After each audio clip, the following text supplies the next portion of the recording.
Hi అండి, నేను మీ Madhavi. Welcome back to our channel. అందరూ ఎలా ఉన్నారు? బాగున్నారా? నేనైతే చాలా బాగున్నాను. మీరంతా ఎలా ఉన్నారు? కామెంట్ సెక్షన్లో కామెంట్ చేసేసుకోండి. అందుకంటే ముందుగా మన ఛానల్లో ఎవరైనా ఫస్ట్ టైం చూస్తున్నట్లయితే ప్లీజ్ లైక్ చేయండి, షేర్ చేయండి, కామెంట్ చేయండి, అలాగే సబ్స్క్రైబ్ చేసుకొని పక్కనే ఉన్న ఆల్ నోటిఫికేషన్ క్లిక్ చేయండి. ఇప్పుడు నేను బ్యాచిలర్స్ కూడా ఈజీగా చేసుకోగలిగే చికెన్ కర్రీ చేసి చూపించబోతున్నాను. దీనికోసం ముందుగా ఒక హాఫ్ కేజీ చికెన్ తీసుకున్నాను. బాగా శుభ్రంగా వాష్ చేసి పెట్టుకున్నాను. అందులో కొద్దిగా కారం, పసుపు, ఉప్పు వేసి కలిపేసుకుంటున్నాను. ఇలా కలిపేసి మూత పెట్టేసి పక్కన పెట్టుకున్నాను. ఇప్పుడు స్టవ్ ఆన్ చేసి ఒక కడాయి పెట్టుకొని కర్రీకి సరిపడా ఆయిల్ వేసుకోవాలి. ఆయిల్ హీట్ అయిన తర్వాత ఒక మీడియం సైజు 2 ఆనియన్స్ని కట్ చేసి పెట్టుకున్నాను. అవి ఆయిల్లో వేసుకున్నాను. అలాగే పచ్చిమిర్చి కూడా వేసుకోవాలి. ఇలా వేసి ఫ్రై చేసుకోవాలి, దోరగా ఫ్రై చేసుకోవాలి. ఇందులోనే ఒక ఫుల్ స్పూన్ దాకా అల్లం వెల్లుల్లి పేస్ట్ కూడా వేసుకొని పచ్చివాసన పోయేలాగా ఫ్రై చేసుకోవాలి.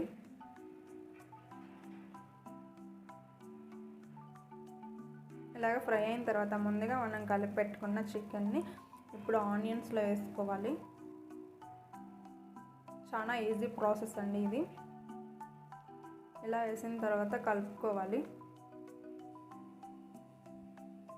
ఇలా కలిపేసి మూత పెట్టుకొని ఒక 10 నిమిషాలు మీడియం ఫ్లేమ్లో ఉడికించుకోవాలి. ఇలాగ ఉడికించుకోవాలి 10 నిమిషాల తర్వాత. ఇప్పుడు ఇందులో ఒక చిన్న టమాటాని చిన్న ముక్కల్లా కట్ చేసుకొని వేసుకోవాలి. టమాటా వేయడం వల్ల గ్రేవీ వస్తుంది. టమాటా కూడా బాగా మగ్గిపోయింది, చికెన్ కూడా బాగా ఉడికిపోయింది.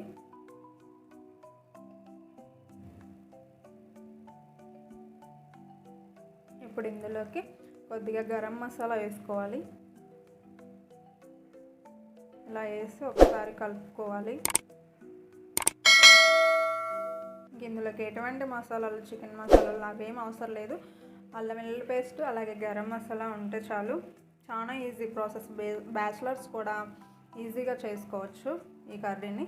అండ్ ఫైనల్గా కొద్దిగా కొత్తిమీర వేసుకొని కలుపుకోవాలి.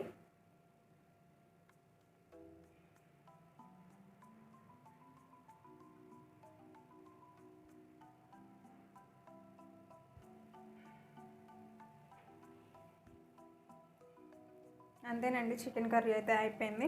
చాలా ఈజీ ప్రాసెస్ కదా. ఒకసారి మీరు కూడా తప్పకుండా ట్రై చేసి చూడండి. చాలా టేస్టీగా కూడా ఉంటుంది. ఎక్కువ మసాలాలు కూడా ఏం లేవు.